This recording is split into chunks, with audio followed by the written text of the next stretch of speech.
Sir Manmad ते अंकाई किला ह्या railway मार्गादरम्यान दुहेरी मार्ग होणं गरजेचं आहे, कारण की 100पेक्षा जास्त रेल्वे दररोज धावत आहेत. मालगाडींचा पण लोड एक्स्ट्रा आहे. विद्युतीकरणाचं काम बऱ्यापैकी झालेलं आहे दानवेसाहेब असल्यामुळे मराठवाड्यामध्ये.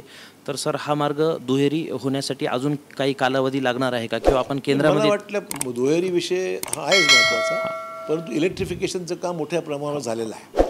त्यामुळे आता मराठवाड्यामध्ये कोल इंजिनवर किंवा स्टीम इंजिनचं काय आता गरज पडलेली नाही आहे. आता आपली रेल्वे ही इलेक्ट्रिकल सप्लायजवर चालू शकेल. ही मला वाटतं बहुतेक ते काम सिकंदराबादपर्यंत झालं. काही मध्ये मध्ये पॅचेस थोडेफार मधल्यानंतरी, पण मला सांगण्यात आलं की ते काम जवळपास आता पूर्ण होत आलेलं आहे. आता लेटेस्ट अपडेट मी घेतला नाही, परंतु काम बऱ्याच अंशी मार्गी लागतं. त्यामुळे इलेक्ट्रिफिकेशन ज्याच्यामध्ये गती वाढू शकते हे काम मार्गी लागलेलं आहे. तेव्हा तो विषय आता अडचणीचा नाही आहे. राहायला डबल ट्रॅक जो पाहिजे आपल्याला ती आवश्यकता आहे. ते झालं की आज गाड्या आता आपण परभणी आणि मुदखेडमध्ये जे डबल ट्रॅक झाल्यामुळे बराचसा कालावधी अर्धा पाऊण तासाचा कालावधी वाचतो आपला, आणि गाड्या पास होण्याकरता क्रॉसिंग वगैरे जो मध्ये त्रास व्हायचा तो आता दूर झालेला आहे.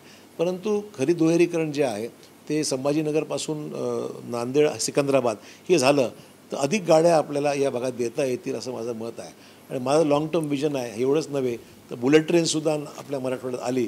तशी आज अहमदाबादला मुंबई अहमदाबाद सुरू होते आहे, काम चाललं आहे त्यांचं, पण तर आपल्याला मराठवाड्यात मिळाली.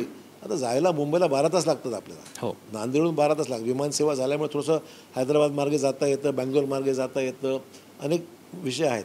परंतु मराठवाड्याला जोडण्याचं असेल तर आपली रेल कनेक्टिव्हिटी जी परवडणारी आहे. सामान्य माणसाला विमानसुद्धा आता उडान स्कीममध्ये 5,000 रुपये दिले जाऊ शकतो तुम्ही, 5-6 हजार बरोबर अगोदर तिकीट काढलं तर. त्यामुळे उडानमध्ये सुद्धा बराचसा फायदा होतो आहे.